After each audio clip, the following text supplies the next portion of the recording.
Well, hello and a very, very warm welcome. I hope you can all hear me at the back. If you can't, sort of wave wildly or something.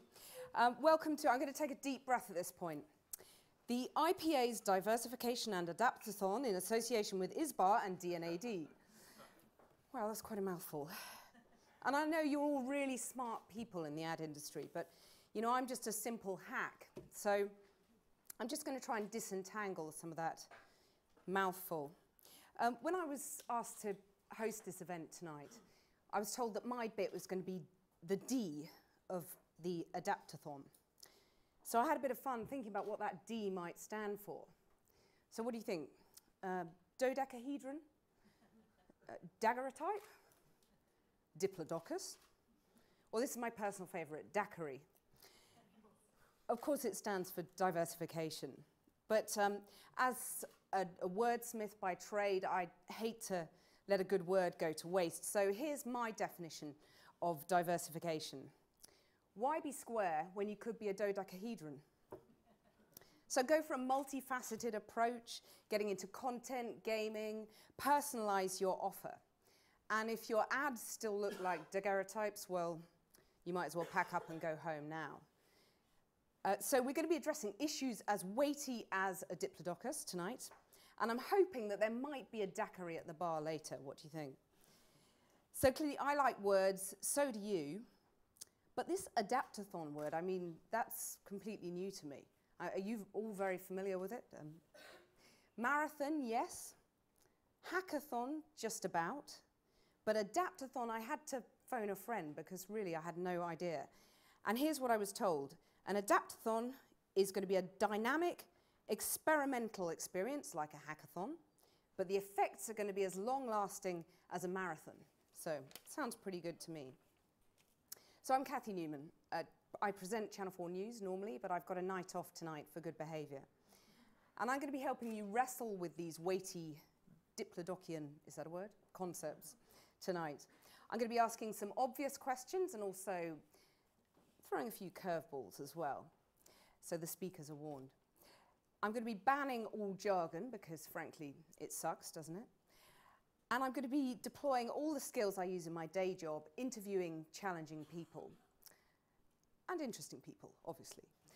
And I've got plenty of experience with that because not so long ago I interviewed the Dalai Lama. And in the middle of the interview, he got up in his sort of monkey robes and went over to the cameraman, who was admittedly quite large, and poked him in the stomach and started to give him his Dalai Lama diet tips, which was basically, don't really sleep, get up halfway through the night and do a lot of praying, and don't really eat very much either. And the poor cameraman looked a little bit crestfallen. So yeah, I'm used to handling entertaining interviewees. Very recently, Lord Carlisle, the Lib Dem peer, came on Channel 4 News and seemed to delight in, even though I'm 39, big 40 coming up soon, he seemed to think that perhaps I should be back at school because he kept on calling me Miss Newman and saying, "You're really a very poor listener, Miss Newman." And I did feel like I was sort of that kid at the back of the class. So in 20 years, nearly 20 years as a journalist, there are very few issues that I haven't covered. My first reporting job, I delved into all the preoccupations and obsessions of media buyers and planners at Media Week, which I think is now defunct, or at least still exists online maybe, but that was a long time ago. But I did unearth quite a few skeletons in people's cupboards, so I might bring a few of those out today. I moved on then to covering media mega mergers at the Financial Times, and then political scandals as political correspondent at both the FT and then Channel 4 News. And most recently, I've been chronicling all the Lib Dems' sexual harassment woes. So that's kept me very busy. So tonight, we're going to diversify into many areas. I'm hoping that sexual harassment won't be on the agenda, but you never know. There's going to be 3 parts of the evening. We're going to have a scene setter from the IPA President. We're going to have a big speech from a big client. And then we're going to have a panel of top agency people who are going to be taking your questions. So I hope you've got lots of questions on the tip of your tongue already. If you want to tweet, please use the hashtag IPAdapt. Quite clever that, isn't it? I didn't come up with it. And if you'd rather blog, then you can do so on the IPA Hub or their LinkedIn group. So I'd like to move on to our first speaker, who is Ian Priest, became president of the IPA last year. And he also sits on the executive board of VCCP.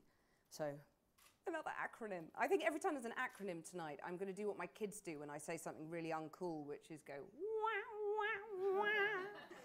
And there's that sort of vibrato on the wah. So, and you can join in as well if you want. Do feel free.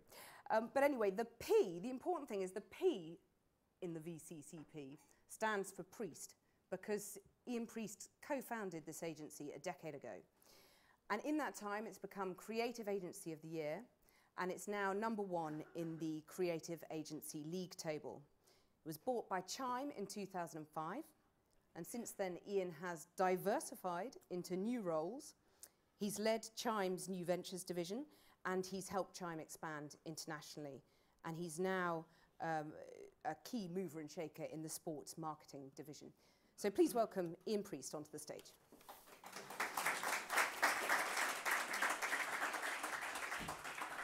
Thank you, Cathy. Now, it says on the charts there, provocation. I don't know why it says provocation, but I think I'm allowed to provoke you a bit tonight and just sort of a bit of background, really to provoke discussion, debate. That's what this Adaptathon is all about. You've also been slightly provoked by a certain Bob Crow.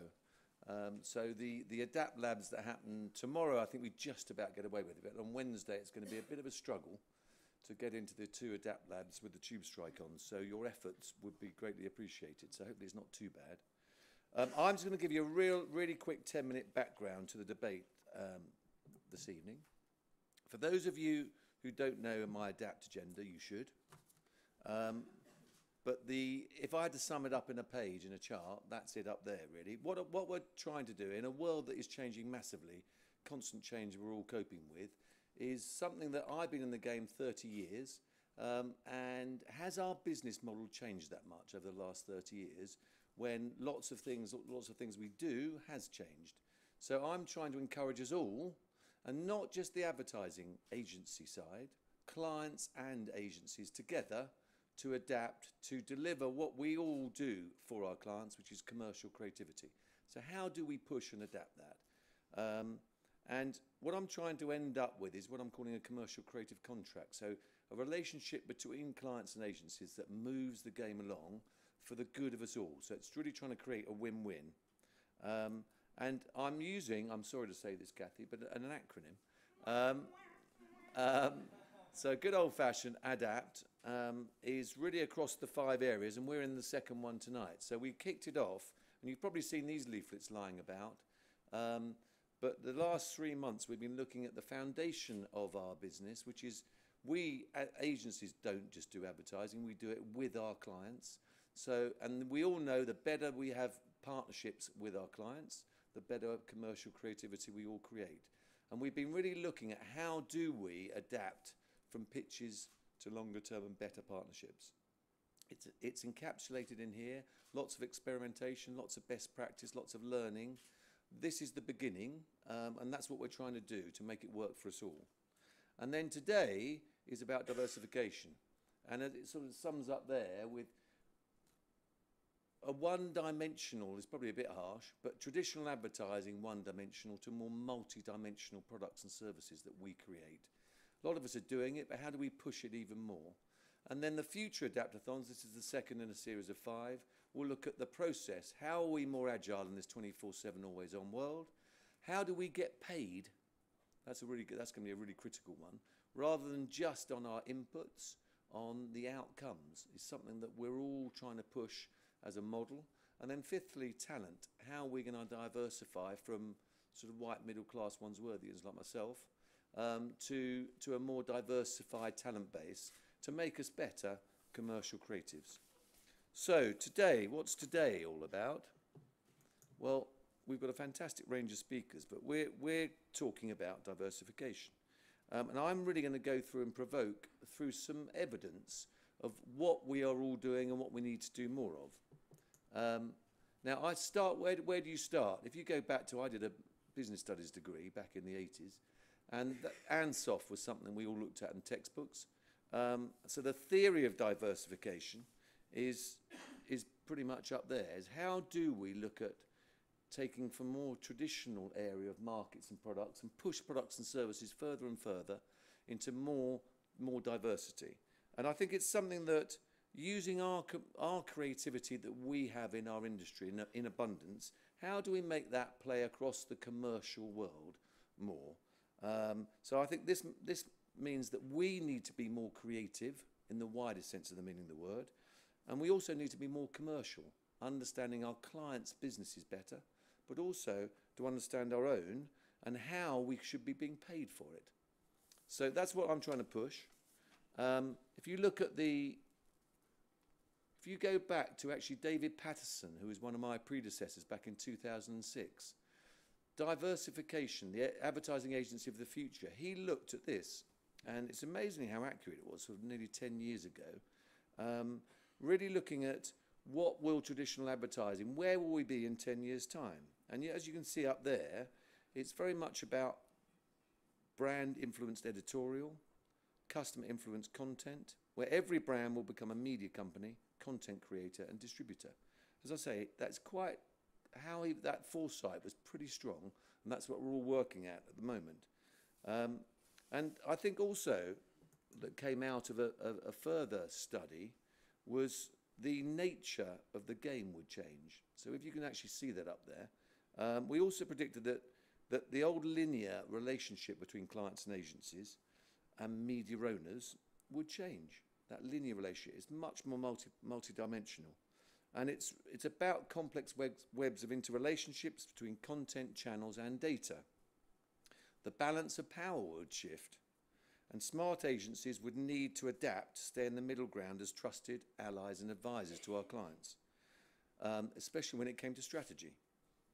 And we all need to learn to collaborate more when it comes to execution. So working with new, wider competitive set. Gaming, television, film and music, and that's what we're all doing, or bringing it more in-house. So if that's what we've all been trying to do, and we're trying to change the sort of model, there are challenges and threats. You know, more and more in the world of content, PR agencies are going more into that space of content. New types of content agencies are coming up. Well, in fact, consumers themselves are creating content. So there are threats, but there's also massive opportunities. And I think the study we did in 2008 as the IPA, 5 revenue streams they saw going forward. The whole area of content creation, that's something we'll definitely be picking up on tonight. Handling data and insight, and that's something we'll be doing a lot more on Wednesday with Google. And then market research and insight in a more sort of always-on rather than retrospective world. And then we had 2 other areas. New products and services enabled by new technologies, and that's something Alex will be talking about in terms of the bakery, and PR word of mouth enabled by social media. So those were some of the things we predicted, and it's quite interesting to see that if you can see that chart, the commercial potential of these new revenue streams, it was deemed that the overall marketing cake would grow by 11%, and 1/4 of total marketing communications expenditure would come not from traditional areas. And how accurate that is now, we need to look at. But that is something that was predicted, and I think that is reasonably accurate in terms of what we are doing now as an industry. So I'm really saying 5 questions tonight that I'm sure the panellists will start answering. But as an industry, how far have we come on this journey since that 10 years ago and 8 years ago study? Have we adapted enough? Do we need to adapt more? What impact is it having on our commercial creativity? How's it actually working? Does it bring revenue in? Is it better margins, lower margins? Is it a win-win for clients and agencies? And what more can we do? I'm sure we can do a lot more to do it better. And I'm trying to set up for the next 100 days, and that's the point of these Adapt Labs over the next 2 days, is how we're going to move the game on, how we're going to experiment and learn from each other. Now, we started this ball rolling back in November, and we had a session with Jonathan Mildenhall from Coke. And his whole area was unleash creativity in all of us. And he looked at it from a Coke model point of view. He had a 3-pillar strategy for diversification. How he allocated his money, and perhaps more importantly, his time.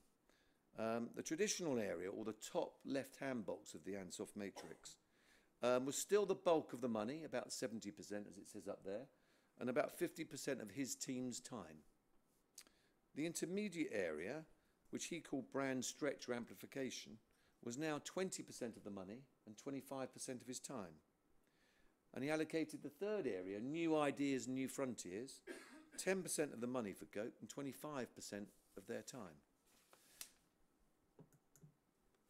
So if that's what Coke do, and it's interesting, not just talking to him, but a number of marketing directors I've been speaking to over the last 6 months or so, is they see more and more their role diversifying. So it'll be interesting what Hamish says about the CMO, but more and more they see themselves as really a combination of a CIO, CTO, and what we've called there a CCO, a creative. So it's really a mixture of all those areas of, they have to understand technology and data and insight, and the sort of more traditional creative communications.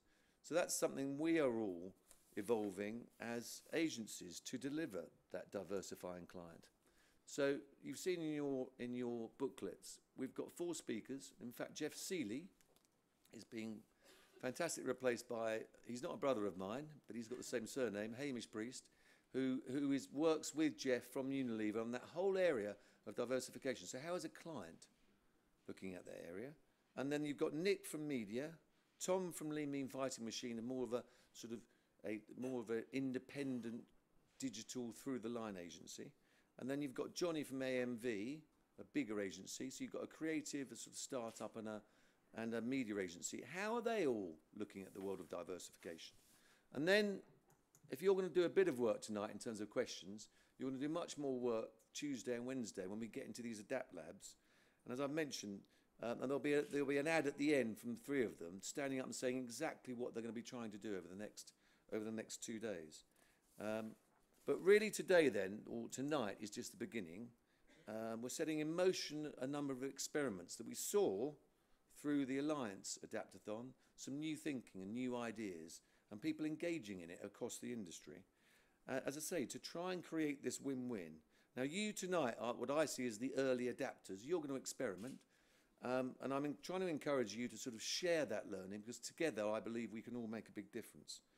So that's what tonight's about. That's enough from me. I'm going to hand over back to Cathy, who's going to introduce you to the others.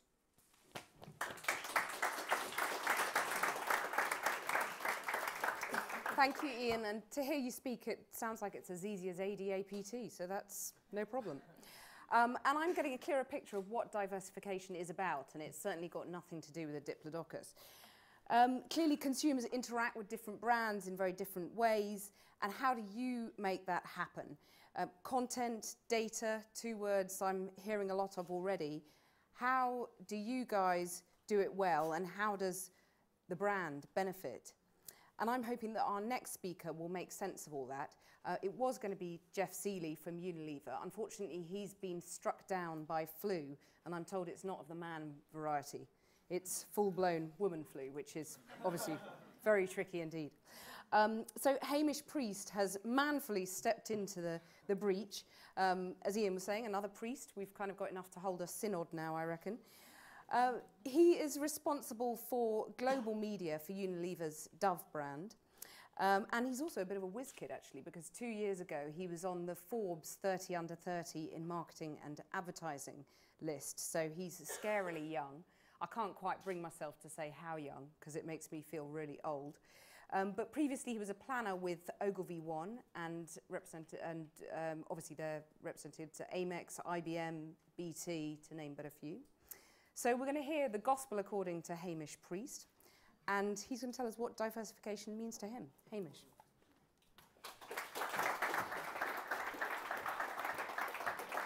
Hi guys, thanks so much for having me. I'm so excited by this agenda, because this is something that I look at in my day-to-day. So I'm really excited to be able to share some of these cases with you, which we think are really exciting, but also to take part in the discussion, because this is a space that is evolving all of the time. So part of my job is looking after global media for Dove, but I also look after a space we're calling brands as publishers, which is about looking at the operating models we need to adopt to begin to make sense of this, the space of content. So the first thing I'll say is that we're continually trying to diversify our content to reflect the real media reality of how people consume information and content. So we do things like sponsorship with Touch and Kiefer Sutherland. We align ourselves to TV sponsorship opportunities with things like America's Next Top Model. And we'll try and co-develop some TV content now and then. But what I think is really interesting about these cases is the way we've come to the solutions and the scale of them, which I think is such an important criteria as we look at what successful content looks like. And that's kind of the first point in this. I mean, Unilever is a company which touches 2 billion people every day. 2 billion people use our products every day. And in order to kind of shift the needle and make a gnat's crotchet of a difference, the content really needs to have scale and to have significant reach.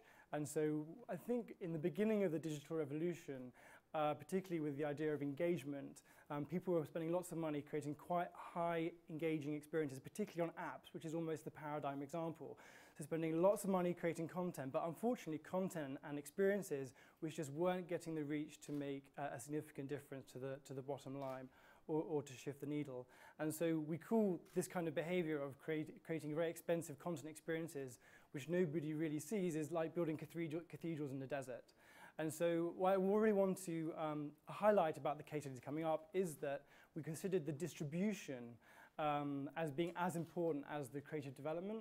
And I think when we think about models of operating, we need to think almost about distribution first, as well as the kind of creative process. So when we think about kind of content as an advertising, I'm going to talk about it in kind of 3 key streams of thoughts. The first is to tell, we think the role of it could be to tell new parts of our brand story which doesn't really fit into a 30-second TV spot. The second is to satisfy the consumer demand for content. And the third is to attract and to retain new audiences. So without further ado, I'll just jump into the first kind of opportunity when we think about content that isn't advertising, which is to tell new parts of our brand story. I think the most important thing with this, I think, is creative liberation. This is the creative brief which resulted in a very important piece of work that we did last year, and it's as simple as this. You'll notice there are no spot length constraints, there's no channel selection, it's as open as it comes, and we think that this really provides the creative liberation you need to create interesting kind of content solutions. So Dove believes beauty should be a source of confidence and not anxiety. Let's make women feel more beautiful. I think it's very directional, and this brief resulted in a piece of work called Dove Real Beauty Sketches, which is one of the most viewed pieces of advertising content, if you like, of all time. And we've got a lot of learnings from this experience, and we really changed the way that we work as we deployed this. And this new way of working has become the new norm at Unilever. So what this chart shows is the unruly share rank by time over the first few days of content going live. This is kind of the average in the industry, and this is Dove Beauty Sketches. And you'll notice that they're awfully similar. There's a little blip here, which is when we launched it in China. They're a little bit late to the game. But what I want you to take away from this is that when you're creating content, you've really got to act fast in order to milk it and maximize its potential value. So the half-life of content can be really large in this space, particularly in a world where we're trying to create content that responds to culture. The window of opportunity can be really slight. And particularly with any content you create, we need to act fast in order to make the most of it. So we were looking to, with the investment we did make in reaching people, we're trying to really make the most of it in a very short window of time. And in recognizing this, we actually created a manifesto as we were deploying Dove Beauty Sketches. And the idea is that we wanted to create a new piece of content every day during the campaign. And we think this also was quite a liberating experience. We really changed the way we work in order to get to this. So we're looking for first here, because you only have one chance to do it for the first time. We don't need to be perfect or nail it. It's okay to piss some people off. Our aim is to do at least one thing we haven't done before each day. Budget is a limitation, nor level of confidence and courage should be. If it does work, we will learn something. If it works, we'll be even better next time. So let's just do it, make it count fast. So we made one new piece of content every day. I think over the course of the campaign, we made about 100 pieces of content which were kind of supporting Dove beauty sketches, whether it be a Facebook post, another interview, or something like that. And again, just back to my point about cathedrals and deserts. Of course, we invested in making this piece of content, but we made sure we got the reach behind it. So this was the most watched online ad ever with 170 million views globally. What's really interesting is the relationship between the seeding and the PR effort that went into this and the kind of paid media, if you like. Because we got 4.6 billion media impressions, which are kind of things like TV impressions and press impressions. And by having such a good PR setup, it reduced the cost of our media. So it just shows that actually having a really integrated, considered approach to this and how you deploy content can really make a difference. Among other accolades, which are on the slide, you can see. So the next piece should really be the BAU, the business as usual for brands. How do we satisfy consumers' demand for content? And this huge number with lots of noughts is the number of searches where Unilever brands have a license to respond meaningfully with content. So there's a huge amount of opportunity in terms of engaging people and people looking for information. And our brands increasingly have an obligation to respond meaningfully.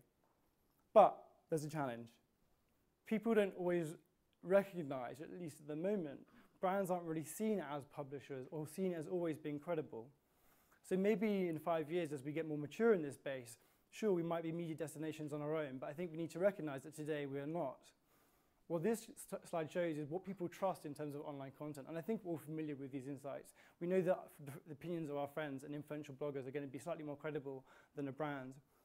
So this provides creative constraints, which led to some kind of new thinking about how we operate in search, at least within the hair care category at Unilever. If you search for bun hairstyles on Google, you'll come across this, or anything related to hair care really, you'll come across this link at the top, which is called All Things Hair, which is a Unilever property which exists on YouTube. And this brings you to a destination that we've co-developed with a range of partners who I'll speak about in a moment. I'll talk a little bit about how we work together. And it's basically a destination which is kind of co-produced by a range of beauty bloggers who are the people want to find out about when they search online, and Unilever. And we've been able to seed our products into this experience in a really meaningful way. So on this page, you can customize the page to find out what videos relate to your hair type, or you can even just type in a hair problem or idea that you're looking for. We even customize it based on the weather that's going on in your locality, so it's quite handy. What I'd love to show you now is actually where you can get to in terms of execution quality.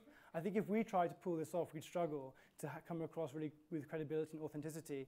But if you look at the guys who are making YouTube videos and becoming millionaires overnight via the content they're making on their own on YouTube, it's really exciting the way they're approaching it. And I think we're trying to marry our worlds together, the brand and the blogger. So I'll just show you this video now.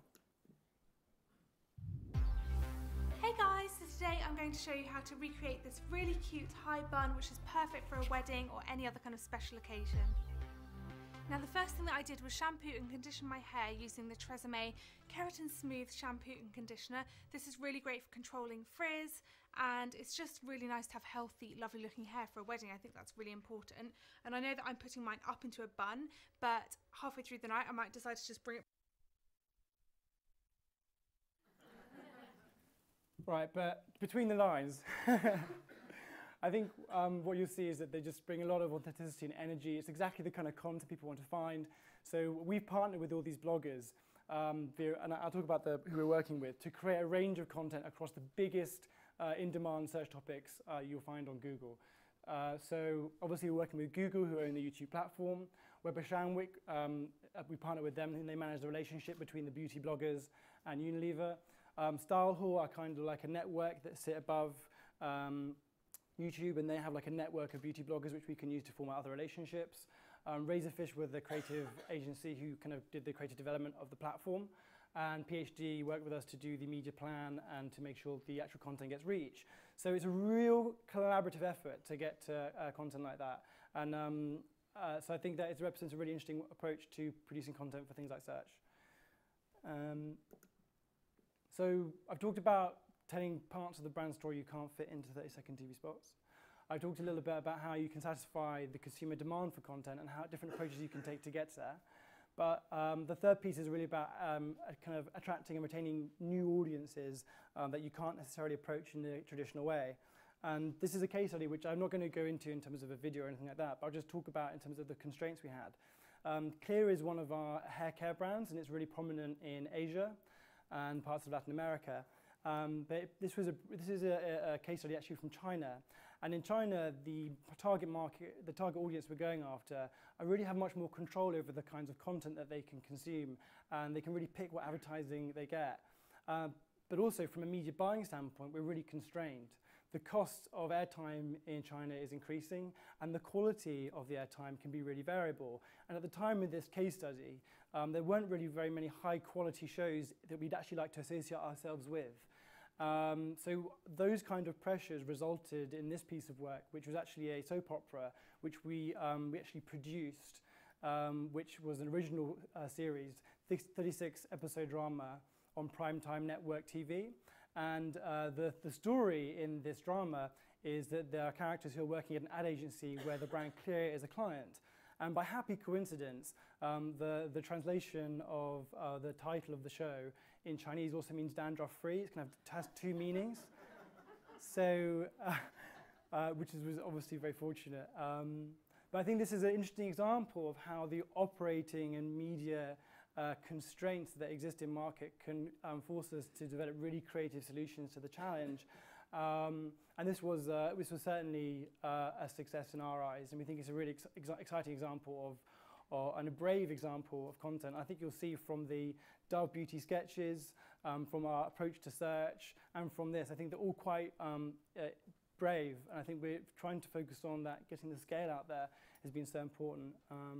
So I think that is me. Thank you very much indeed.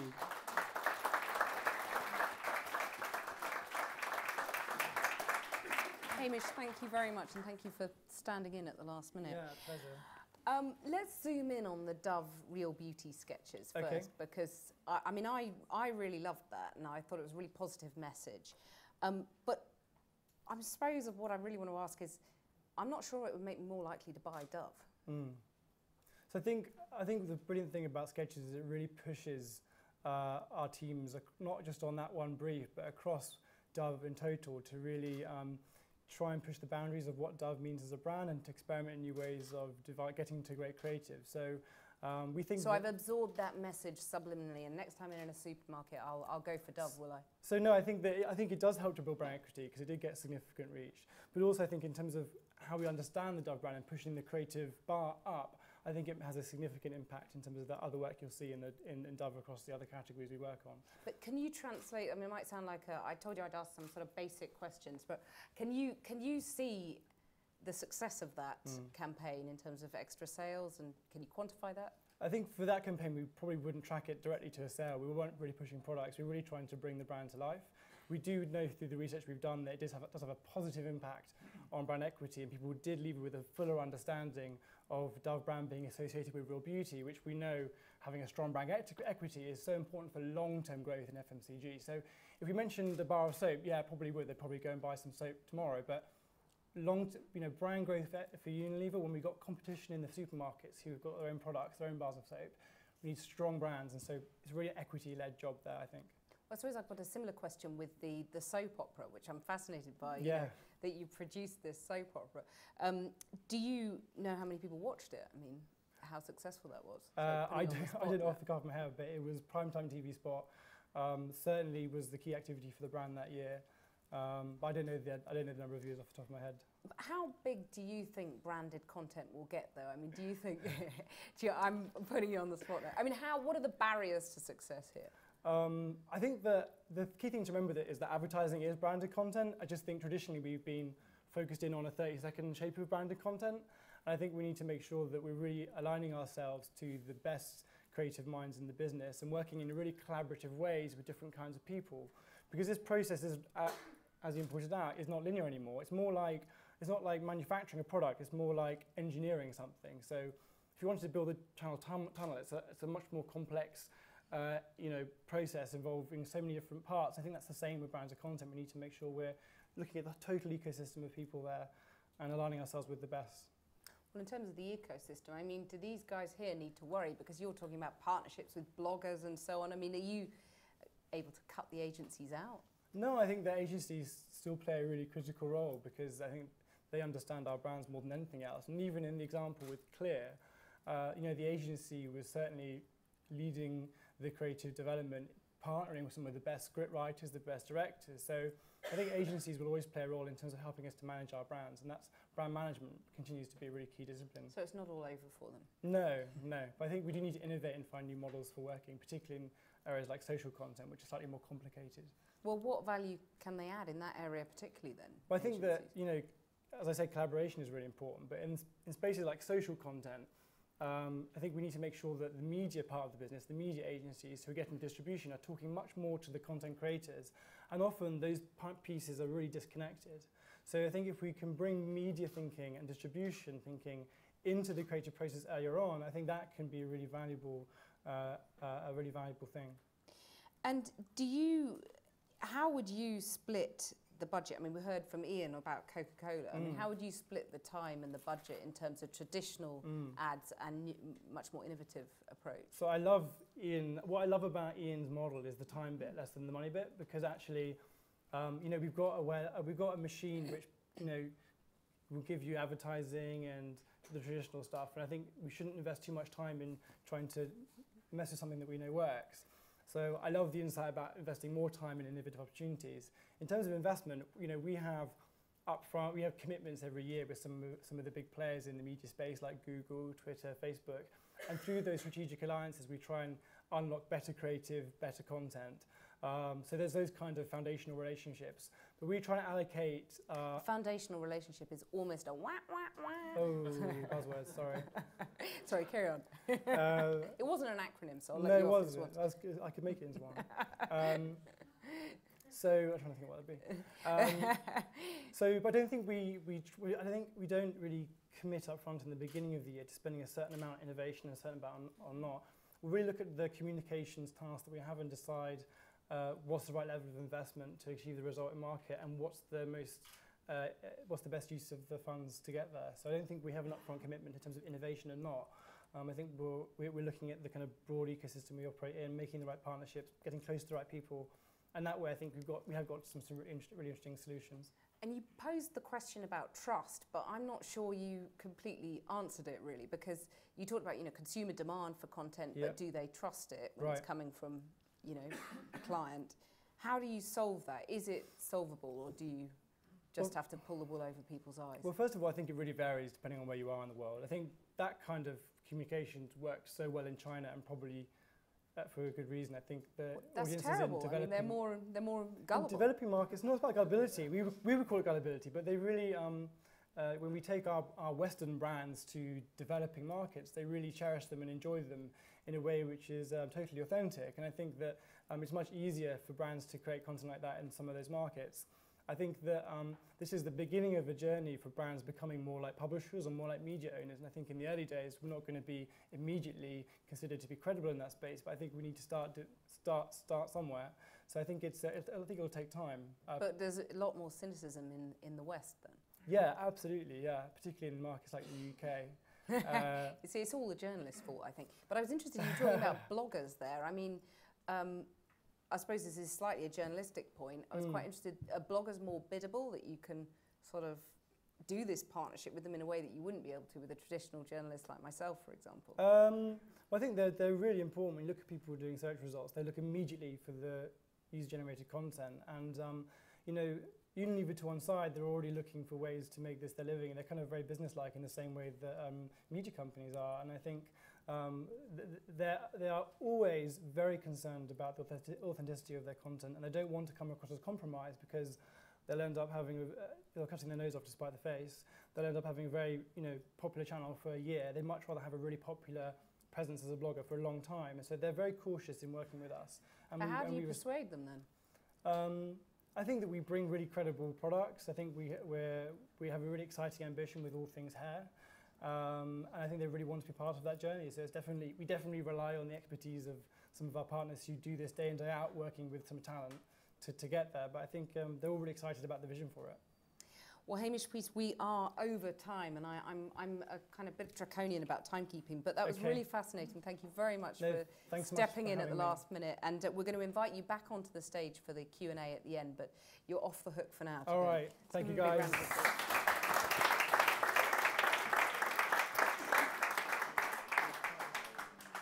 So that's what the client wants, and the obvious next question is, can the agencies deliver that? We're now going to move to our panel session, so the next phase of the evening, the final phase of the evening, I guess.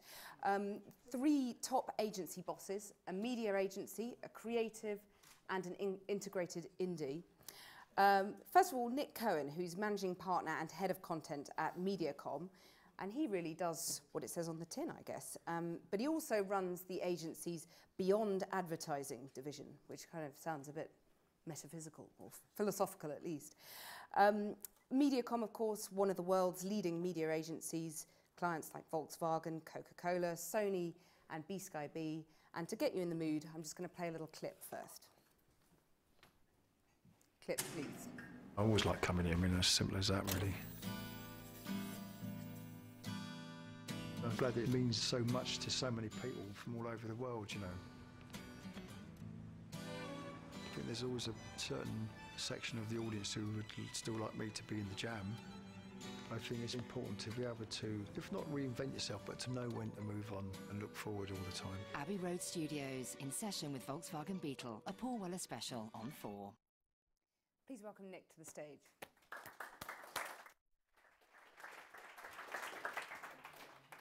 So Nick, talk us through that clip. So I was asked to sort of provide an example of something that we worked on in this area of content creation. And I think this is a really nice project example. Basically what we did, we were working on the launch of the new Volkswagen Beetle last year.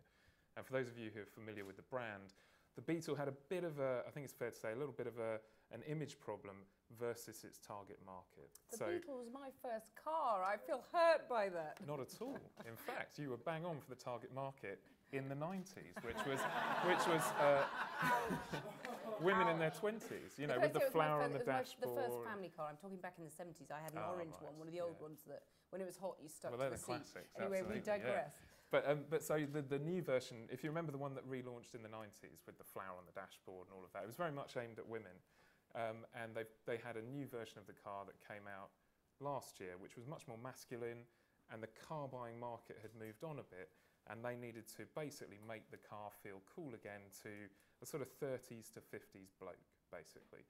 So our challenge, along with DDB, the creative agency, was to do something that was going to bring to life this idea that it was a relaunched car that had a different kind of sensibility to what it had before, but also somehow tapped into that kind of resonance of the original Beetle, you know, the sort of rock and roll spirit of it. So we were kind of thinking of ideas, and we hit upon the cover of Abbey Road by the Beatles, which actually, if you saw the Paul Weller walking across the crossing there, the original shot actually had a white VW Beetle in the background, quite famously.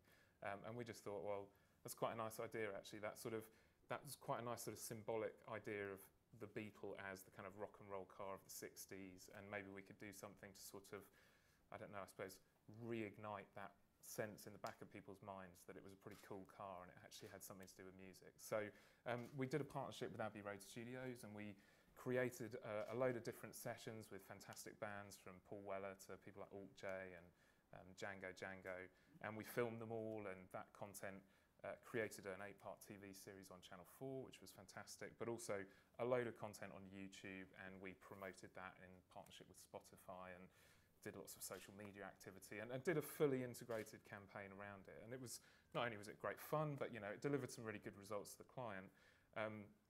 But I think it's a nice example of what we've just been talking about, actually, and what Hamish touched on, which is 2 things. One, how important it is for content to be integrated sort of in the round. So it's not good enough to just do this in isolation.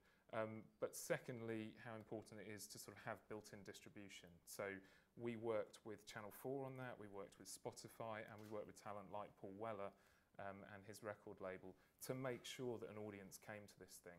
And I think for me, you know, sitting in a media agency, I would say that's probably the two things that are really the big focus for our content creation, making sure that it's completely joined up with the rest of the activity so it doesn't just stand in isolation, but also doing it with existing media partners who can bring that audience, who can bring access to, you know, leading creatives and leading talent. So there you go, hopefully a reasonable example of one of the areas that we're diversifying into as an agency. And I did say at the start that I might be revealing a few skeletons in cupboards. And you've got a skeleton in your cupboard, haven't you? Because, I've got a few. Where are you going with this? I don't know. No, you've got an interesting background though, haven't you, in terms of which side of the fence you originally came from. How's that affected what you do? Yeah, so I've worked no skeleton really. I've worked at MediaCom for about 2.5 years doing this job, but before that I've never worked in advertising before. I've always worked in content companies. So I worked at the BBC for about 9 years in various digital and content roles, and before that I was at Turner, and I even was at ITN a long time ago. And now you've crossed to the dark side. So, I mean, how is it then joining this completely new industry? I mean, what surprises you, and what do you think they need to do better? Well, I think it's the reason why I think that this area is really exciting is because the thing that really excites me, sort of from a personal perspective, is I love the idea of creating brilliant stuff. You know, creating great pieces of content, great experiences that people love. And I think the reality is that the entertainment industry is going through significant challenges, and the business models are shifting. And actually, the thing that interests me from a personal perspective is how do you go about putting together great work? And I think increasingly brands are becoming absolutely central to that. And I think whoever you are, whether you're a TV production company, whether you're a music label, whether you're a digital startup, brands are a vital component of the funding that you put together to make brilliant things that we all love to use, consume and experience. So yeah, hopefully that answers. No, absolutely. What have media agencies got to offer versus creatives here, though? I think there's. I mean, it's interesting as these new areas open up. I think it's sort of, you know, it's new territory. The old models of sort of PR agency, digital agency, creative agency, media agency. If you look at something like content or, you know, data analysis or coming up with new apps in the digital space, it's not always clear that any one of those agencies would sort of have the God-given right to own that space on behalf of the client. And I think so what that means is there's sort of an interesting sort of grey area that opens up, and you know, sometimes that leads to a bit of sort of competition between different agencies. Other times it works very, very easily. But I think everyone needs to have their sense of why it's relevant for them to be in that space. And I think from a media agency perspective, I think it is those two things I referenced at the beginning, really. One is that if you want to create this kind of content, as Hamish said, you know, you need distribution. You need to know that this joins up to the rest of your media and marketing activity. And increasingly, you know, that's what media agencies do. They map those connections between the different media and they understand how that works. And the second is that I think a lot of this kind of content, not all of it, but a lot of it really requires partnerships with media owners, partnerships with talent, with labels, with others. And that is something that is really an evolution of what media agencies have always done. You know, the buying role, the negotiation with media owners, the new kind of partnerships that we're doing now are really just an evolution of that, I would say. So I think those two things, I would say, we definitely have a competitive advantage in that we are already doing that integrated planning. And secondly, we've already got those relationships with media agencies and so on. But having said that, our next speaker might disagree. Well, no, having said that, we work absolutely hand in hand with creative agencies, PR agencies, digital agencies. And, you know, I would hope that, you know, the other companies that we work with on these projects would say, actually, it works quite well. And, you know, I think there's a role for each of those different agencies in that. And was there anything that Hamish said briefly that you would take issue with, that you have a different perspective, that you... No, I thought it was great. No, absolutely. Yeah, I was sitting there thinking, yes, absolutely, yeah. Well, stay there. How could you disagree with Unilever? Stay there, because we're going to, when we do the Q&A, you're going to obviously be grilled by the audience. But I'd like to, well, round of applause, please.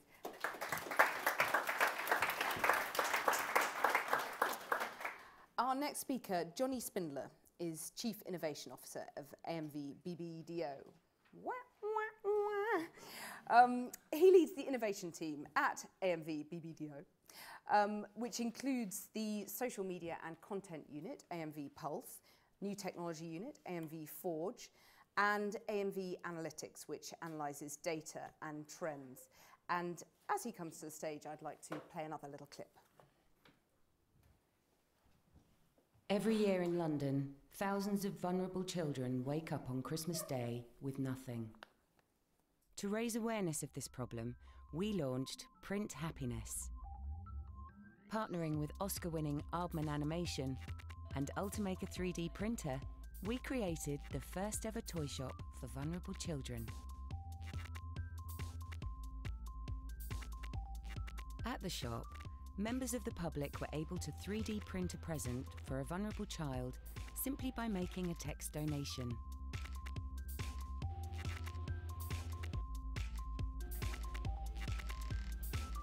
When donating, people could choose which one of the 6 designer toys they wanted to print.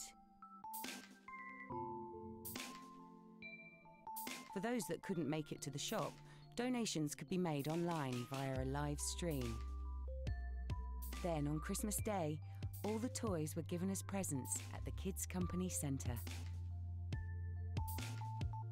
And a message was sent to everyone that donated, reminding them of the happiness they helped create. Supported by Print and Outdoor, the campaign received local and international coverage. Now, we've said that 3D printing has been one of the big trends of 2013, and even if it's a little early to see whether it really will change the world, I can at least say that for some children this year, it will at least change Christmas. For a campaign that cost only £21,000, we reached over 27 million people. But more importantly, it gave over 4,000 vulnerable children a Christmas Day worth remembering.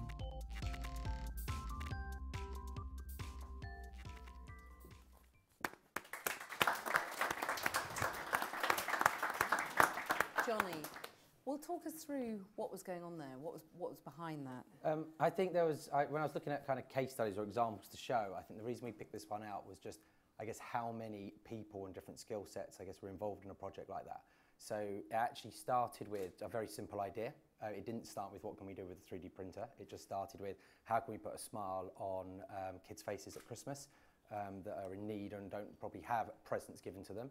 We've been working with Kids Company for a while, and we thought, how can you, in the Christmas period, which is a great time to engage people around that message of presents for kids at Christmas, how can you create something that gets people to give a £5 donation that just feels a little bit more worth their while than just a standard text message donation off the back of a press ad.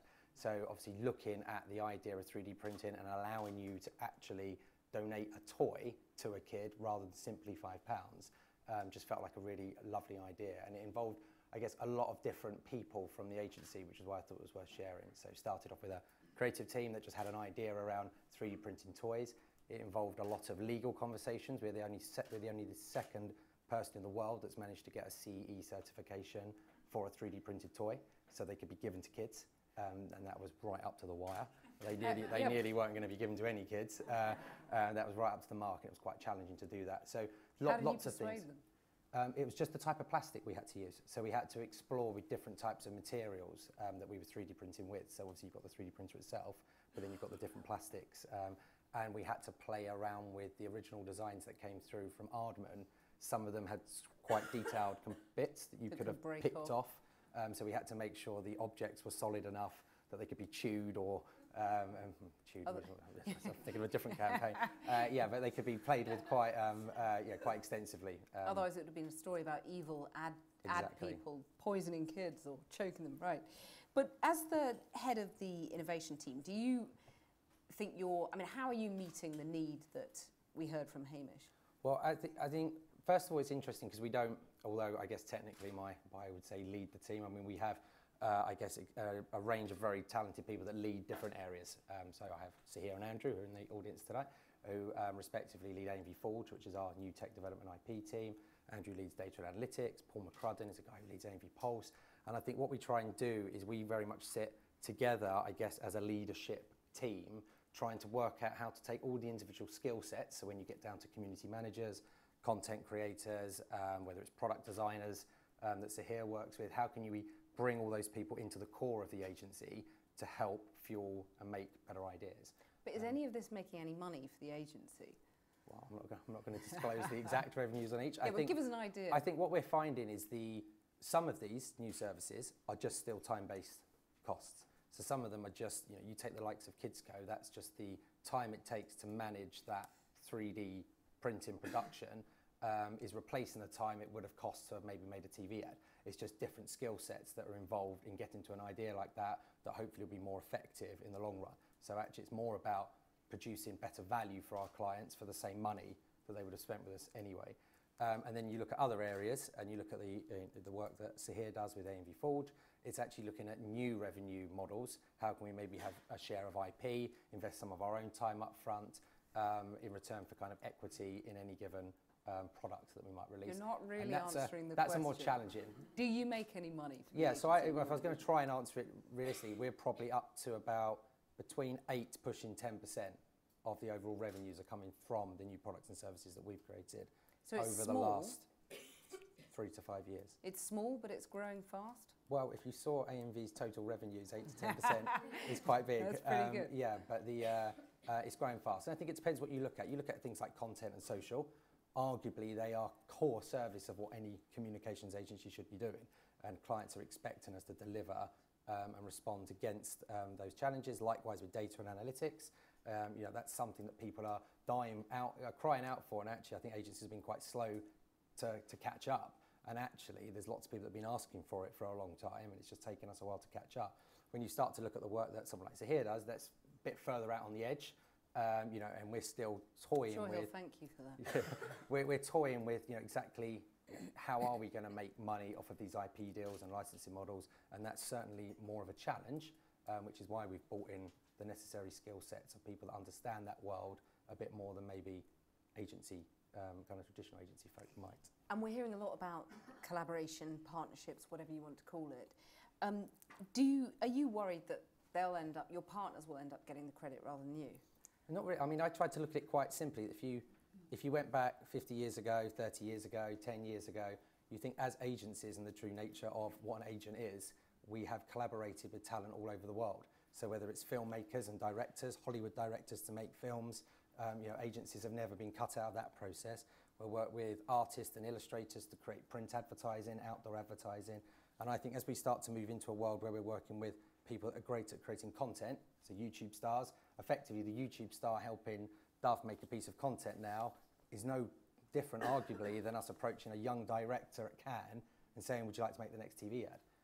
So I think it's just widening that talent and that kind of pool of people that we should be dipping into and acting as the agent on behalf of the brand. And what do you make of what Nick had to say about what media agencies I knew that's why you get to him up on the stage.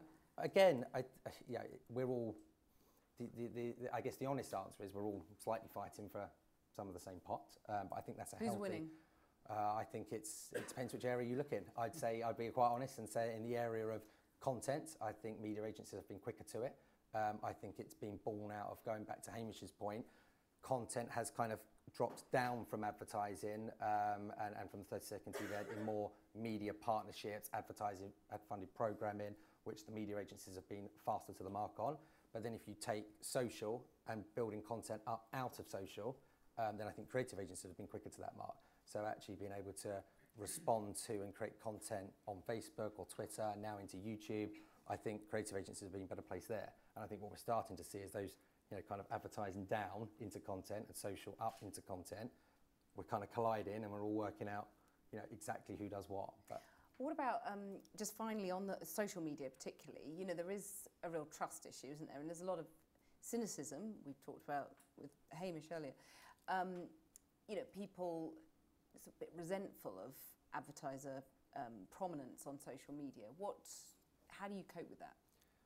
I think it's trying to work. I mean, we spend quite a lot of time, as Nick will, and most other agencies in the room. We spend a lot of time with the Googles, the Facebooks, the Twitters of this world. I think trying to understand the advertising products they have, because so often, and it's just because it happens to be posted on Facebook in a 15-second format doesn't suddenly mean it's great. If it was a crap 15-second film that was going to be on TV, it's still a crap 15-second film when you put it on Facebook. So I think it's trying to work out and understand the context of those channels and actually thinking about how are we creating things for the mindset the consumer or the audience is actually in at the time they're going to be consuming that piece of content, whatever it is, and making sure it's right. It's so random that though, isn't it? What goes viral and what doesn't?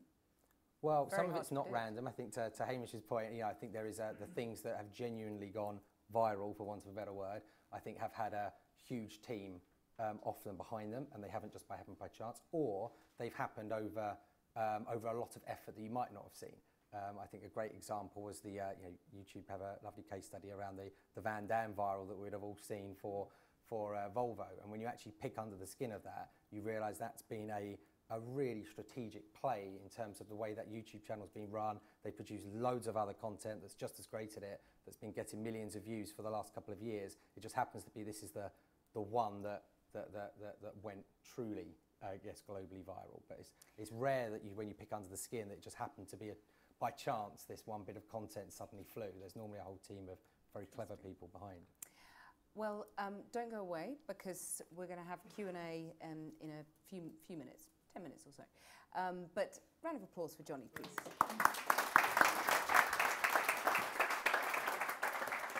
So we've heard from the big media agency and the big creative, and a few tensions there they can sort out later at the bar. But next, an independent integrated agency, Lean Mean Fighting Machine. No acronyms there, which I really like. 10 years old this week, so happy birthday. We'll sing to you around the bar later. Tom Bazeley, managing partner of Lean Mean Fighting Machine. He trained as a planner before he founded the agency, and I'm told 3 partners press-ganged him into running it. His aim, as it was from day one, was to make digital advertising as creatively as possible. So Tom, come up on stage.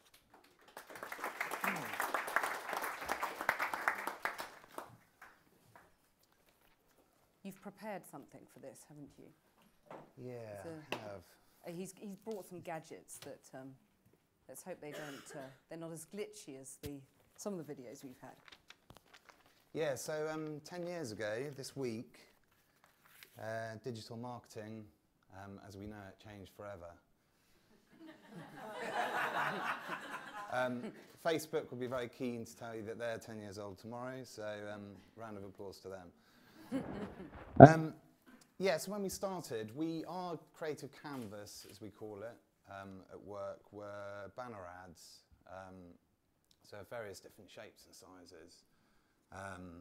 And that was our kind of little aperture into the world of people. And that's what clients briefed us on, and that's what we did. And for a couple of years, we got really, really good at it. And so I wish I could stand here and say that we have a very considered diversification strategy, but we simply don't. Because what we've always done is evolved and gone where we think consumers are and where the technology allows us to go as well. So it probably happened, I don't know, 2005, 2006. Suddenly there was this fragmentation, not just within media, but within the digital media landscape as well. Companies like Facebook, when Google bought YouTube, and that started reaching an incredible volume of people that you could get to it. Suddenly, the different shapes of canvas that we had and have as a digital creative agency grew and grew and grew. So would be idiots to ignore that, but that has dictated how we have diversified and will continue to do so as well. So it's quite often a point of absolute pride that we take to our clients and say, look, in a couple of years' time, we've got absolutely no idea what we'll be making for you, but we'll know that it'll be the best way of carrying your message to the right type of people, the right amount of people. And I think that keeps us very fresh. It should keep clients very fresh. It can sometimes be frustrating. It means that there's a lot of unknowns there. But when you think back to the so-called glory days of advertising in the 70s and 80s, I imagine, maybe we could get Paul Bainsfair to verify this, I don't know. But on any given creative brief, there may have been 3 or 4 different formats. Now, we work in an environment where we plead with our clients not to dictate any type of format on a brief, so that we can go back with what could be a piece of online PR, or it could be an app, it could be a more utilitarian piece of technology, or it could be something that we don't even know about yet. That has surely got to make it a very, very exciting time to make advertising, when the definition and connotation of advertising is constantly changing. I'm going to show you a piece of work that we've done for Unilever. Quick heads up on the background of it. It's just over a year ago, actually, one of our planners went with one of our Unilever clients over to Mountain View, which is the HQ of Google in San Francisco. And an insight was born out of that, or as a series of sessions that they had. And that was, more and more people, instead of consulting cookbooks, are taking a laptop or a tablet or even their phone into the kitchen with them, searching on Google for a recipe, and then playing the recipe as they're cooking along, which all makes sense. There's a massive amount of empirical data to back that up, but it's got one big sort of usability issue with it, and that is it's very, very difficult to watch a 3-minute piece of video and go, right, perfect, you shut your laptop and then go and start cooking, which means that there's lots of stopping and starting and pausing and rewinding, which when you've got your hands full of pastry or fish scale or onion or anything, do you really want to be playing around with your £1,000 computer or your pride and joy, which might be your iPad, halfway through that? So it can become a bit painful. So for 6 months, we worked actually with the Google tech team to try and figure out a way of doing a recipe player that's controlled either by voice or by gesture, so waving at it or shouting at it. Now, what we didn't want to do was create an app that people have got to download. What we didn't want to do was create a plugin that people have got to download. This had to work through the browser for it to be viable. Google said that they didn't know how it could be done. We didn't know how it could be done. And then we went back in June of last year to our Unilever client and said, look, we've got an inkling that it might be possible, but there are no guarantees. And he said, well, shrugged his shoulders, said, what are you asking me to do? Sign off some money here when there are absolutely no guarantees of getting any results. But let me tell you what happened, and that is the birth of this, I don't know what it is really, a site, is it a product? It's definitely its own brand in its own right, that we called Handy. Now, do I use a recipe that I've already queued up, or do I ask someone to shout out? And let's go for that, shall we?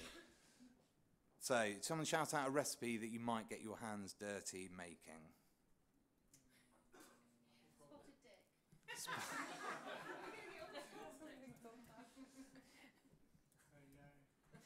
dick. Oh, thank God for that. Oh no, it's one of the pre-rolls. Where's,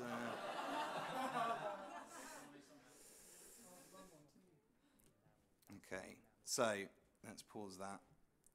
So you literally just go onto YouTube, paste the URL into here, and hit play. Seemingly, we've figured out a way of getting around Google's ad server. So, before I show you how this works, what we did arrive at in the summer were 2 prototypes, one that used voice, one that used gesture. We stuck them into research. We asked 8 housewives, got them to test out these 2 prototypes, thinking that the voice one, because that was more difficult to make technically, would be the one that sailed through. And it wasn't. Something about shouting and yelling at computers that people just didn't like. So we ended up going with a gesture control one, which should work.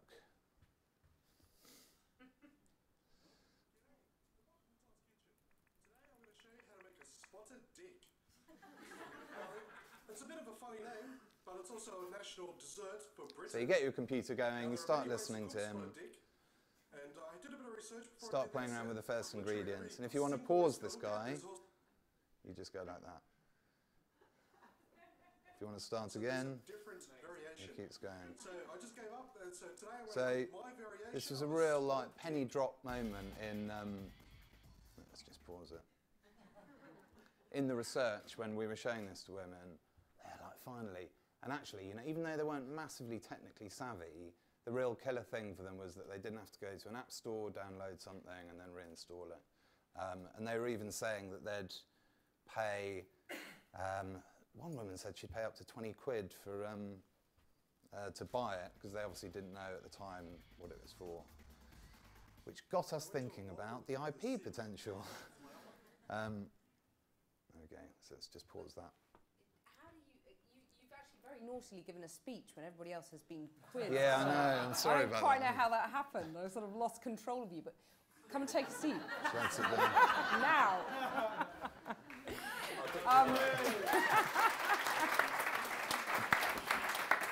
So we've kind of run out of time for questions to you.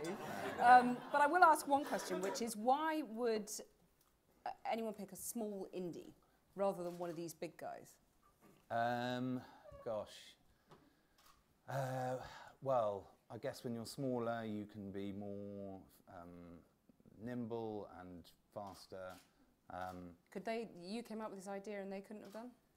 No, absolutely not at all. In fact, I spoke to someone at one of the big traditional agencies when we were toying with this idea. And I was a bit put out, so I thought like we knew about that.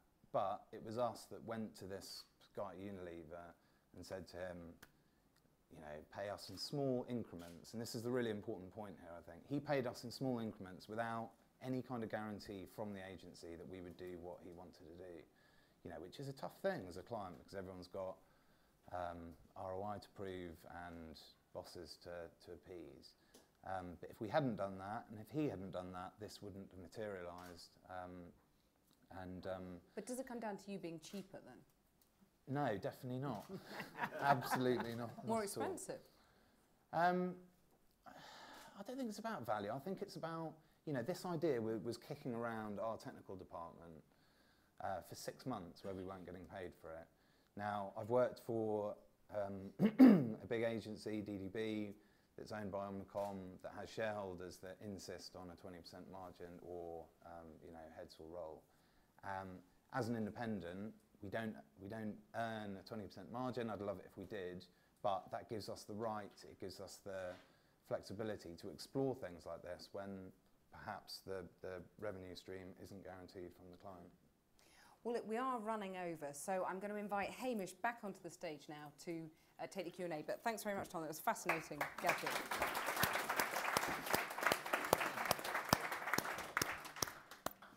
So I just want to immediately open it out to the audience. If you could say who you are, where you're from, even if you're incredibly important, because we can't actually see you in the audience at all because it's bright lights shining in our face, which is slightly off-putting actually, but never mind. If you could stand up, yell out where you're from and who your question's directed at. I'm James Beck.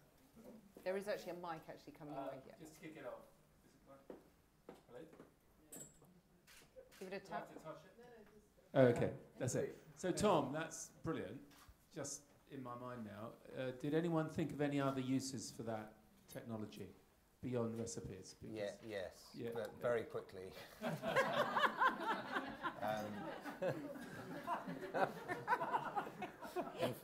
In fact, it was built very, very quickly because we were trying to get it done for Christmas, and I had a meeting with this chap called Sean Goggerty at Unilever.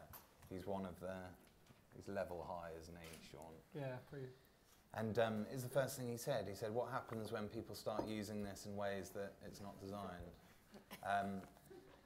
Which, you know, was funny at the time, but actually it throws open this case of when the diversified service that agencies are offering is a piece of utility or a tool, brands have to allow that to be used in ways that it's perhaps not designed for. And that's usually pretty scary for people, but you know, look at the last 15 years of the digital landscape, and it's littered with digital tools that have been used in various different ways, and many of them, that's how they evolve. So we're sort of hoping it does get used in ways that other than recipes. Another question, please. Don't be shy. This is a big opportunity. There's one at the back there. Thank you. Hi, I'm John from AMV.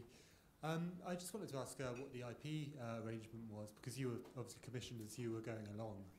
So it's kind of a bit late in the day sometimes to organise a share of IP if you've got a kind of a pre-agreed terms. Yes, it's a very good question. The answer's a bit annoying. So we thought when this was finished, we have it written into our contract with Unilever that essentially it's not the source code, but it's some of the internal machinations of a piece of work. The IP resides with the agency. Well, it was this meeting with this chap called Sean. We were talking about it and thinking about how to come to some arrangement. Then I sought counsel with our lawyers to figure out the best way of going about this. And actually, because Unilever paid us right at the beginning, before there was any technology that had been developed, it was just an inkling in our head, then immediately all the IP resided with Unilever. So in some ways annoying that we handed it over, but actually much better if clients are incentivized thinking, right, if we pay people from the start, then the IP will reside with them. So bit annoying, but actually I think it's for the best. If that became the sort of industry norm, then I think that would be a good thing. Another question, please. There's at the front here. And by the way, questions to all the panellists, please. This is a question for all the panel. My name is Holly Maguire. I'm from Isobar, a full-service digital marketing agency, and used to work with Jonny. And my question is really just, Jonny's sitting there under the word commercial, and Tom's talked about IP and the financial risk associated with developing the utility. And I'd just be interested to hear the panel's view on, as an industry, really working hard to demonstrate that commercial return on investment. I think it's very easy for us to talk about our impact on brand equity. I think it's very easy for us to talk about affinity and those softer metrics. But I think we'll only really be taken seriously when we can actually show that impact on the bottom line, and what's your view on how we can work harder to have that serious return on investment conversation? Jonny, do you want to take that one? Shall I start as I'm under the word commercial? Quite a big question. I'm trying to think how to break it down into a couple of... I think it's interesting that you said about I think first of all, just to tick off the bit about brand equity and affinity. Obviously, I think there are a lot of big proven metrics that I think our clients work with on a global level, where although we might say it's fluffy, I think they have very hard evidence that brand equity goes towards an increase and uplift in sales and revenue. So I think actually as a first point, proving that we can even increase brand equity in bits and pieces, a la Hamish's example with the Real Dove stories, is a tick at first. I think then obviously going beyond that is then thinking what can we do with these new opportunities that allow us to do things we couldn't have done with those traditional metrics.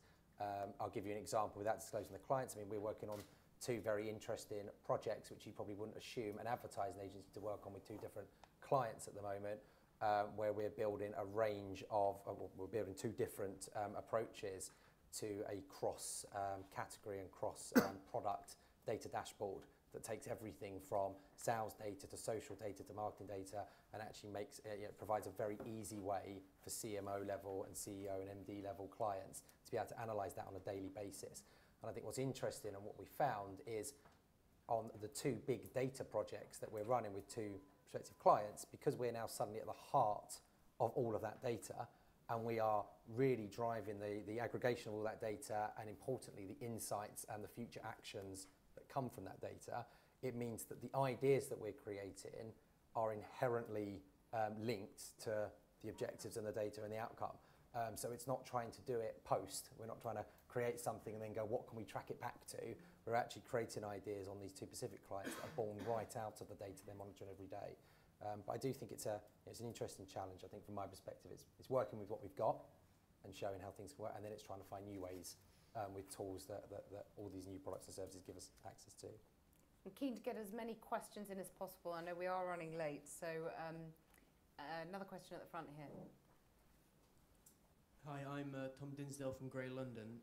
So Hamish made, and actually just talked about a really good, I suppose, case for the long-term value of this kind of work. And we've also heard some really great cases from some very switched on and ambitious and brave clients. What I'm wondering is, at least in my experience, such as it is, the vast majority of clients are judging themselves both as individuals and as organisations on a very, very short-term basis. How on earth can we help them to do this kind of work when they're thinking about not what's happening in 5 years, let alone 18 months, but next week?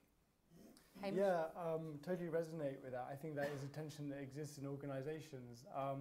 But I think the reality is that long-term growth does come from building brand equity, and I think it's important that we hold people to as much to the short-term revenue objectives as well as the kind of longer-term pieces.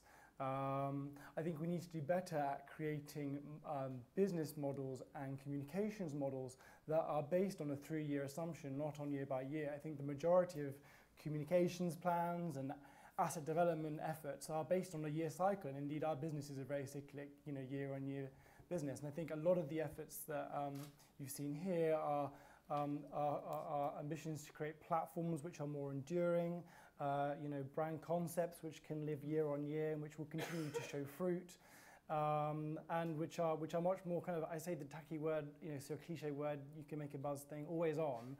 But if we keep thinking in campaign by campaign thinking, we don't think about the broader platforms and enduring need states that exist, I think we're going to struggle to get to really adequate solutions to that challenge. So I think the tension you're speaking about is absolutely true in terms of the day-to-day of clients, but I think that we do need to start thinking more longer term when we're developing platforms like this.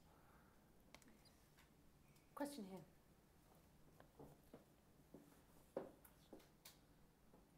Hi, Mark Howe from Google.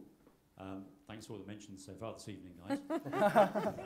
I just wanted to ask that from Nick's point of view, he's very used to dealing with media owners, and for this part of the conversation, consider myself a media owner at Google as well as a technology company.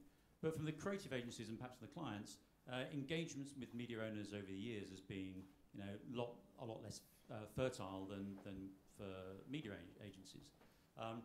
I was wondering, in this new world that we're looking at, and as you both you guys talked about getting into perhaps either Mountain View or getting in touch with Google or YouTube or with content providers, how you feel you should now be engaging with media owners on a really ongoing basis to get this always-on, non-campaign based collaboration that perhaps we now need. Is that a question for Hamish or for everyone actually? Because it's Nick does Nick. it, but how can anybody? Are the creative agencies now needing to involve more time with media owners and get deeper involved? Do you want to take that one or shall I can take that one. I mean, I could easily say, no, it's fine, you can leave it to the media agency and they'll sort all that out for you. I mean, from our perspective, we've found, obviously, we work a lot with yourselves at Google, and I think it's been interesting that as much as creative agencies have been working out how to work with media owners have been working out how to work with creative agencies. And I think the same way we've been building out and recruiting talent and skills, people that understand the media landscape and the relationship with the media owner, you yourselves have been building whole agency teams to service creative agencies that are almost at the scale of your media agency teams. We don't spend quite as much money, but I think what's interesting for us is maybe we come at, again, I'd like to think that, going back to that, how do we work together? I find when we work the best with media agencies can probably, they're used to defining the context and the environment and the scale to reach a certain audience. And when we're working with media owners, we're probably trying to get a bit more into the depth and the insight to help shape the ideas that are then going to live in them. So I know, some of the best work we do with the Googles of this world or the Facebooks of this world is when they will actually, I guess, let us in behind the scenes to actually give us far greater insight on what is it that a 25-year-old guy really is looking at on YouTube, or what is a 35-year-old mum looking at on Facebook. And yeah, how can we make sure we're shaping the ideas? So I think we'd like to think that we probably just want a bit more depth around insight for individuals to help shape ideas. I think it doesn't just go for Google, but all sorts of media owners. You know, 10 years ago, it was much more straightforward what a creative team could play around with, really. And now, if you can get a creative team to really understand what the limitations are, but also the potential of various different technical stroke media platforms, that's the bit that they go away, and that's what they write ideas to. And that's what I think the whole agency sort of industry, irrespective of the prefix, should be aiming for. I think probably just a couple more questions, because I know you're all keen to get to the bar. At the front here.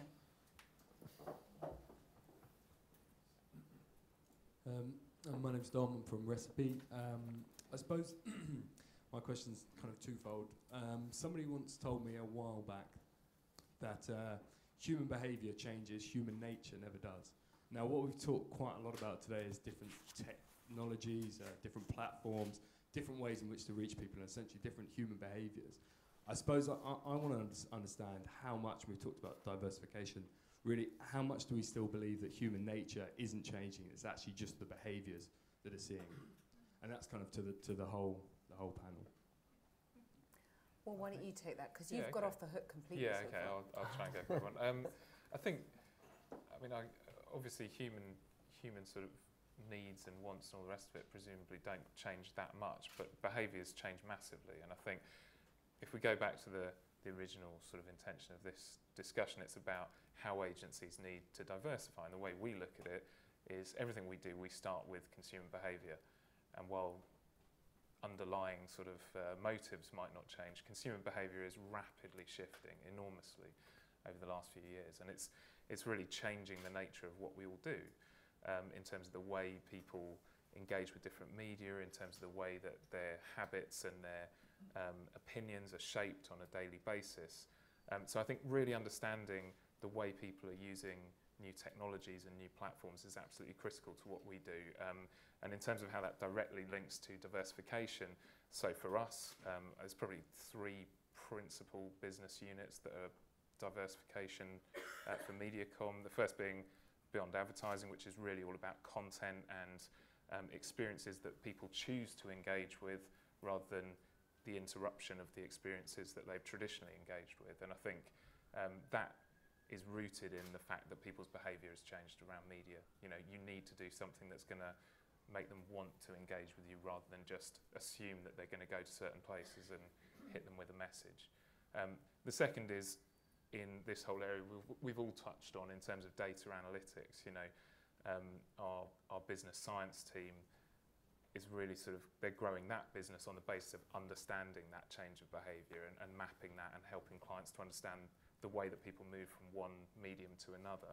And then the final one is a business that's sort of come out of our Manchester office, iLab, which is really all about performance digital marketing and really understanding how to do everything from, you know, helping support the growth of video online through seeding through to making sure that you get the best possible visibility in search results, those kinds of things. So I think those are all fundamentally linked to changes that are going on in people's behaviour. But yeah, I agree with you. I'm sure people's underlying needs and motives don't change that much. Is that a sort of reasonable answer to the question?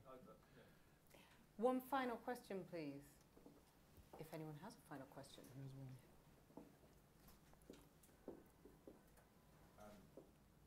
G'day, my name's Toby, I'm from AMV BBDO.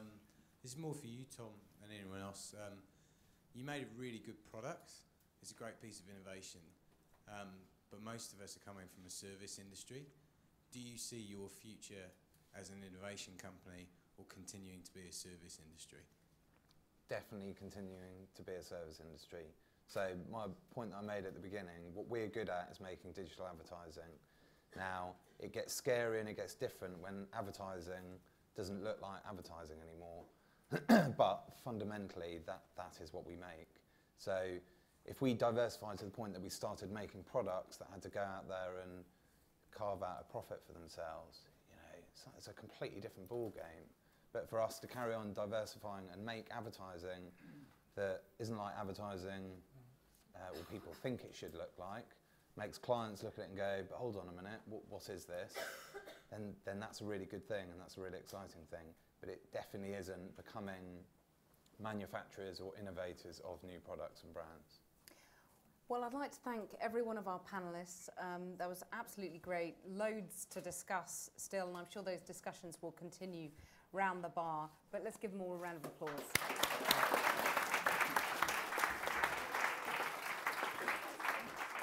You're free to go. And I just want to thank you, the audience, for all those questions. That was absolutely great, and thank you for listening. It seems to me that D for diversification is well underway. There's obviously trust issues, there's financial issues, there's issues of long-termism, short-termism. Are people brave enough to think and take the risk for the future? So I just want to say good luck with the next few days, and I'm going to hand over to Priest, Ian Priest, to read the last rites.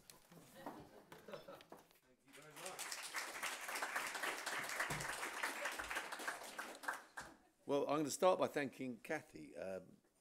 Not only asking challenging questions, which you did, and your jargon busting, which did help. Because this is, as I said at the beginning, this is really important. This is just the beginning. In an evening like this, you can only get a certain amount of debate going. What I'm really keen on doing is turning some words into actions. I want to continue words. So you can blog, you can do whatever you want, but it's really important we keep these debates going, because we're on a journey. I mean, I think several of you said it. We don't quite know where it goes. Yeah, that's no problem, right? And I think brave clients and brave agencies are pushing, right, to find out better ways of engaging with consumers. And what I loved to hear a lot was a good idea is at the heart of it. That's really what it's about. That's all we're about, yeah? And that's what I talk about, commercial creativity. That's what clients want from us, is creativity to engage, right? How we make that commercial, how we make sure that it's delivering against commercial objectives for the client, and how we make money from it, we are evolving. So I don't think there should be a worry that we don't know the answer fully to it yet. And that's really what I want to do with these. What we're going on to over the next 2 days is deliberately labs, experimenting, sharing, cocking it up. Yeah? Good ideas. There might be a few good ideas that come out of it. And that's what we're trying to do. So I think the bakery, what we're going to do is a quick 2-minute ad, good old-fashioned ad, from the 3 Adapt Labs over the next 2 days. We're going to finish off the evening with. But the important thing is get involved, you know, get your hands dirty and really share things that are working and also things that aren't working. Because we're about pushing best practice, and we're trying to work as an industry to create a win-win for us all, not just agencies, clients and agencies, and how we all work together, which is a challenge. So I think I'm going to kick off with Alex is going to talk us. He's got 2 minutes. I think we're going to have a bleeper on him on the Bakery Adapt Lab, or led by the bakery anyway.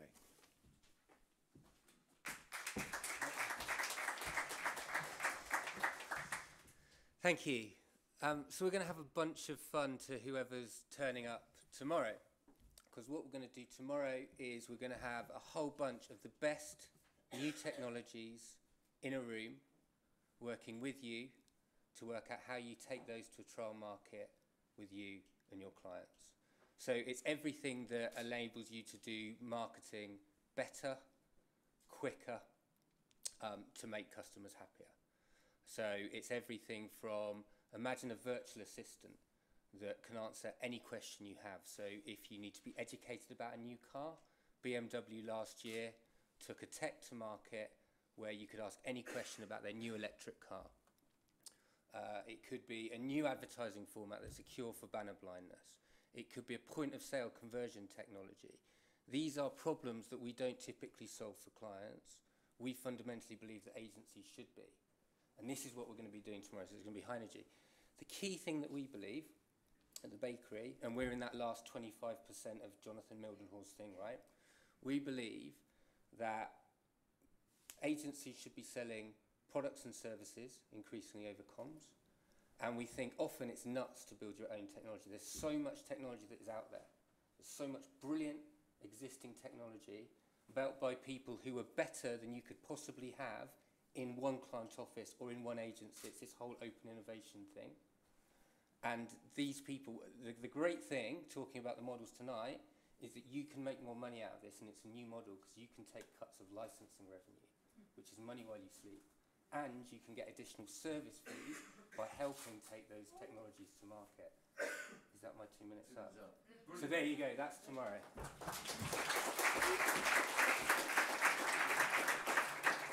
Great, Ad, thank you. And 2 minutes. Now, Liz is going to just tell us about Power to the Pixel, yeah, in association with BCMA and Imagination, talking about content and where that can go.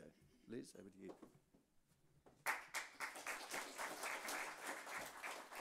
Hi everyone. So thank you IPA for inviting Power to the Pixel to work with Imagination on the Adapt Lab 2.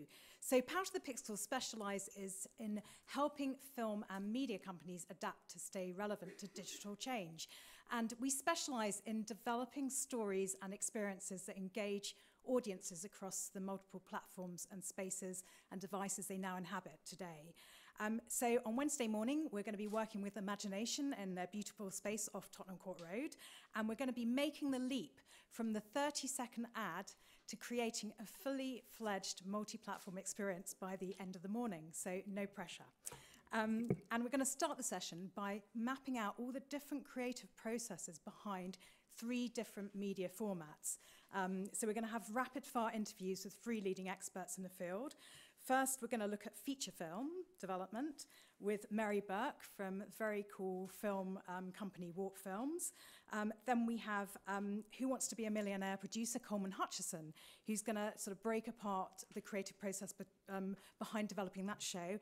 And then we have Julian Baker, who's Executive Creative Director at Imagination. He's going to look at some of their sort of real-life experiences that they've developed. Then we're going to break into groups, and we're going to workshop new multi-platform ideas with a brief led by Axel Chaldecott from JWT. And we're going to be doing this all using Lego. And I'm going to show you a video that was shot recently by the guy who's going to be doing this for us, Paul Tyler, which gives you an idea of what to expect.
See what comes out of that one. And then last but not least, Kirk Vallis from Google. He's going to Google Labs. Yeah, he's going to tell us all about another Wednesday. So on the same morning, fighting with the tubes to get in there for 9 o'clock start. Insight meets creativity. So Kirk, over to you. I feel it's my duty just to finish playing that YouTube ad so we'll get paid for it. But I'll tell a quick story. A few years ago at Google, we discovered that the shade of blue in our search results page was slightly different to the shade of blue on our Gmail page. And I'm colourblind, and even I could tell the difference. It was quite considerable. Now, the obvious thing to do would have been just to check the brand Bible. What's the Pantone code tell us? Or just to ask the marketing director. But somebody at Google asked, what if the colour blue has a direct impact on search behaviour? So we tested it. And we exposed different audiences to different shades of blue. Not just those two, 42 different shades of blue we exposed them to. And we whittled it down based on behaviour and what people were doing. The 2 finalists, one was slightly more purple, one was slightly more green. And the one that won through, which was the slightly more purple shade of blue, had an annualized impact on our search revenue into the hundreds of millions of dollars. And I love that story because what it simply does is it gives a great example of this non-hierarchical relationship between the art and the science of consumer insight. And that's what Wednesday's all about, just us rolling our sleeves up, getting stuck into this merry-go-round of fact and opinion. And also as well using data with this awesome richness of data that's available to us. And of course, we're going to showcase some of Google's tools that help you to get that, that's right under your nose. Using that richness of data to really unleash the curiosity and intuition that agencies thrive on. So look forward to Wednesday. Thank you. Right, that's it. Thank you, Kirk. Now, that leads me to say thanks to the team from the IPA who've put on this evening and have organised everything for Tuesday and Wednesday. Thank you to our panellists who were fabulous, I have to say. Thank you all. And all you guys for tonight, Monday night. Going to have a drink now. And then I'm thanking you up front for Tuesday and Wednesday and how you're going to do things, make Lego, whatever you're going to do, and share things that worked and maybe some of the things that didn't work. So I hope you enjoy it. Thank you very much.